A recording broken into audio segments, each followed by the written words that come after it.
ఏమే సొర్లి, రేపు మీ అమ్మకు ఆపరేషను. మాకున్న దిగులు కూడా నీకు లేదే? కొంచెం కూడా దిగులు లేకుండా నీ పాటికి నువ్వు జాకెట్ కుట్టుకుంటుండావు. ఆయన నగలు అడుగుతూ నన్ను కొట్టిన ప్రతి తూరి మగాడంటే అట్టనే ఉంటాడు, ఓర్చుకోవాలన్నారు. కాని అమ్మ మాత్రమే వాడేంటే నీకు తిండి పెట్టేది, నువ్వే పని చేసుకుంటూ బతకడం నేర్చుకో అని నన్ను ఇడికి తీసుకొచ్చింది.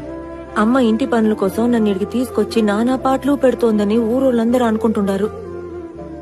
కాని నిజానికి అమ్మ నాకు ఎవరితో లేకపోయినా ఒంటరిగా ఒక ఆడది ధైర్యంగా ఎట్ట బతకాలో నేర్పించినది. ఈరోజు నాకంటే ఒక పని ఉండదు. నా కొడుకు నేను చదివించుకొని గౌరవంగా బతుకుతున్నాను. నేను ధైర్యంగా ఉన్నా. ఇప్పుడు మాత్రం నేను ఏడ్చినానంటే ఏమే నేను లేకపోతే నీకు బతకడం చేత కదా, అట్ట నిన్ను పెంచినానా అని అమ్మ సీపుర్తో సిత కొడతాది. మీకు తెలుసా, పెండ్లికి ముందు రోజు వరకు అమ్మ నన్నెవరికి తెలియకుండా బడికి తీసుకెళ్లి తీసుకొచ్చేది. టీచర్ అమ్మ కూడా అడిగిన